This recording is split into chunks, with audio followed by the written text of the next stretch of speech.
Baik, bismillahirrahmanirrahim. Assalamualaikum warahmatullahi wabarakatuh. Kenalkan, nama saya Ridwan Syahputra. Sini sebagai praktikan ekonomi Trika. Saya jurusan Sosial Ekonomi Pertanian, program studi Agribisnis. Pada video kali ini, saya akan menjelaskan mengenai estimasi berbagai bentuk model ekonometrika model COP12. Nah, di sini saya akan menjelaskan mulai dari PPT yang saya buat. Bab pertama yaitu mengenai pendahuluan. Saya lewatkan. Kemudian latar belakang. Sini latar belakang komoditas jagung tergolong sebagai komoditas yang strategis karena memenuhi kriteria antara lain memiliki pengaruh terhadap harga komoditas pangan lainnya, memiliki prospek yang cerah, memiliki kaitan ke depan dan ke belakang yang cukup baik. Luas areal tanaman jagung di Indonesia tahun 2005 mencapai 3,291,616 hektar. Di antara sentra produksi jagung di Indonesia adalah Jawa Timur, Jawa Tengah, Sulawesi Selatan, dan Nusa Tenggara. Areal jagung terluas terdapat di Pulau Jawa, dengan luas sekitar 62% dari total areal penanaman jagung. Dalam konteks teori produksi, kaitannya dengan pertanian, faktor penting dalam pengelolaan sumber daya produksi adalah faktor alam, tanah, modal, tenaga kerja. Selain itu, juga faktor manajemen. Modal yang dimaksud adalah termasuk biaya untuk pembelian pupuk, pestisida, dan bibit Muyarto 1994. Oleh karena itu, penelitian mengenai faktor-faktor yang mempengaruhi produksi jagung tidak dapat dilepaskan dari faktor penggunaan luas lahan, input pertanaman seperti tenaga kerja, bibit, pupuk urea, TSP, KCL, dan pestisida. Kemudian rumusan masalah. Rumusan masalah dalam praktikum ini ialah sebagai berikut. Yang pertama, bagaimana pengaruh input produksi terhadap jumlah output yang dihasilkan. Kemudian yang kedua, apakah masing-masing input produksi memiliki nilai elastisitas yang sama? Bagaimana kondisi? Kemudian yang ketiga, bagaimana kondisi skala usaha yang dijalani petani? Kemudian kita masuk ke tujuan. Tujuan dalam praktikum ini ialah sebagai berikut. Yang pertama, untuk mengetahui pengaruh output produksi terhadap jumlah output yang dihasilkan. Untuk mengetahui masing-masing input produksi memiliki nilai elastisitas yang sama atau tidak. Kemudian untuk mengetahui kondisi skala usaha yang dijalani petani. Dan kita lanjutkan pada bab 2, yakni metode penelitian. Yang pertama, jenis dan sumber data. Jenis data yang digunakan adalah jenis data cross-section.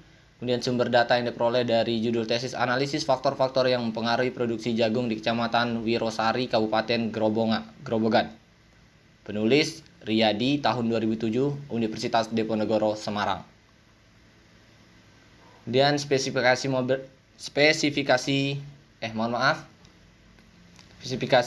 model. Untuk menguji hipotesis adalah faktor-faktor yang mempengaruhi kondisi produksi jagung di Kecamatan Wirosari, Kabupaten Grobogan, maka digunakan pendekatan COP12 dengan menggunakan aplikasi Shazam. Dari persamaan yang diperoleh akan ditransformasikan ke dalam bentuk logaritma natural untuk mempermudah perhitungan dan analisis. Adapun persamaannya ialah di mana Y output X1 luas lahan, X2 tenaga kerja, X3 bibit, aerodrom. Kemudian kita lanjutkan uji elastisitas dan skala usaha. Di sini kawan-kawan sudah bisa lihat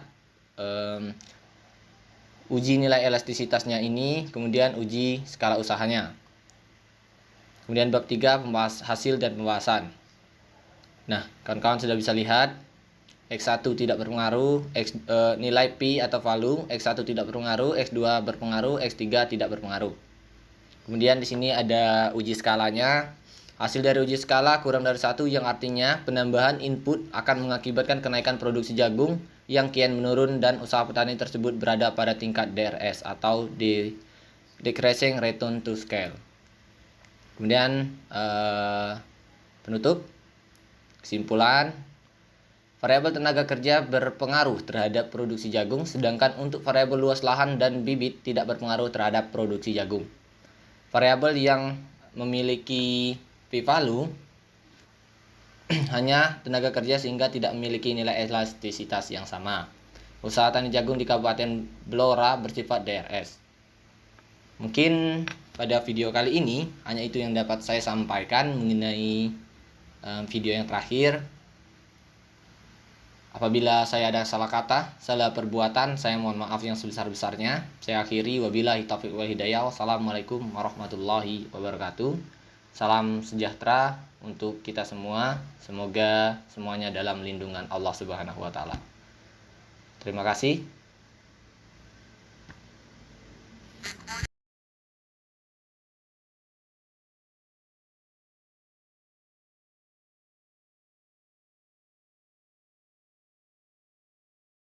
Baik, bismillahirrahmanirrahim.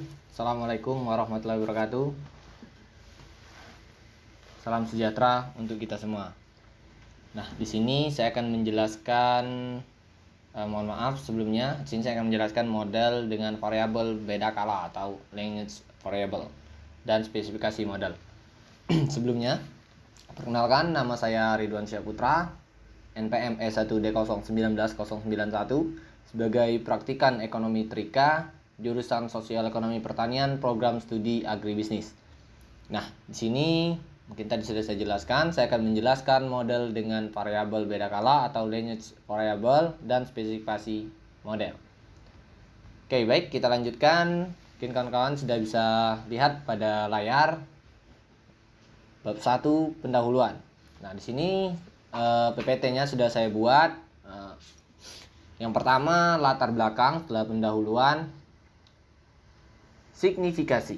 Peran sektor pertanian ini membuat perumusan. Oke, mohon maaf ya. Artinya wajah saya sedikit menghalangi di sini ya.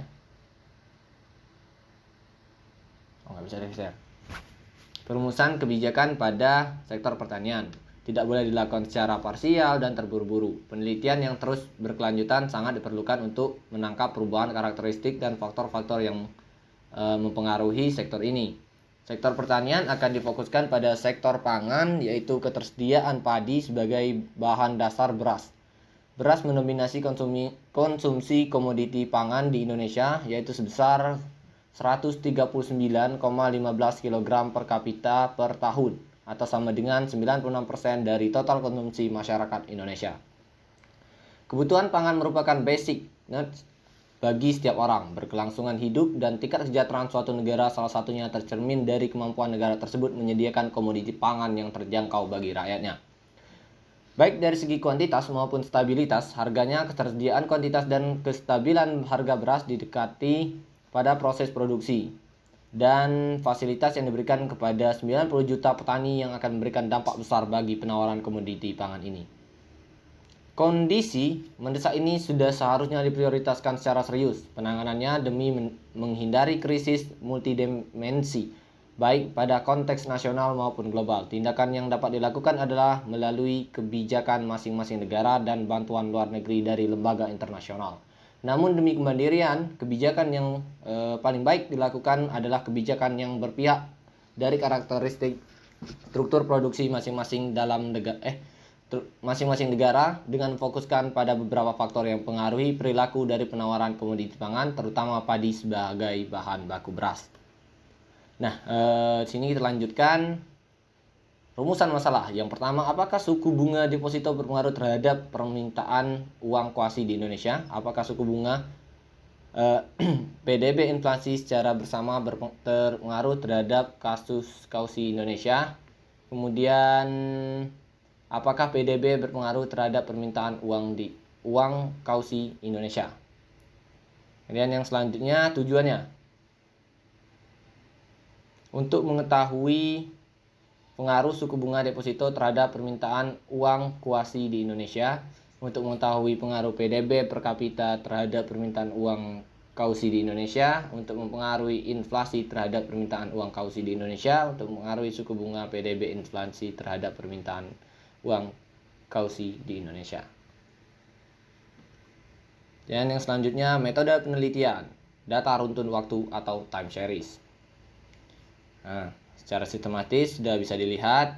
Kemudian pada bab 3 pembahasannya, nilai R² dari hasil analisis yang dilakukan dengan model double log kedesitas atau autokorelasi. Ketiga model ini menghasilkan nilai R-square yang sama. Nilai R-square mendekati 1 yaitu 0,9504.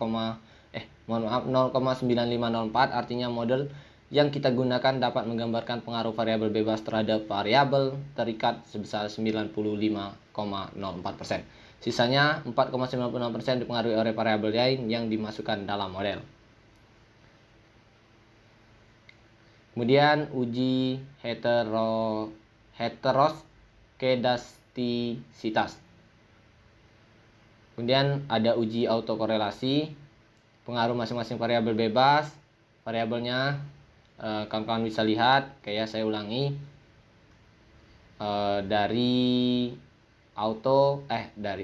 dari uji heteroskedasitas, kemudian autokorelasi, pengaruh masing-masing variabel bebas dan variabelnya.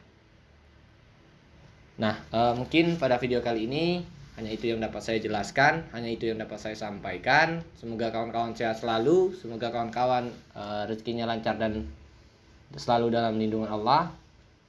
Saya Ridwan Syahputra, praktikan ekonomi Trika, pamit undur diri. Saya akhiri, wabillahi taufiq wal hidayah. Wassalamualaikum warahmatullahi wabarakatuh.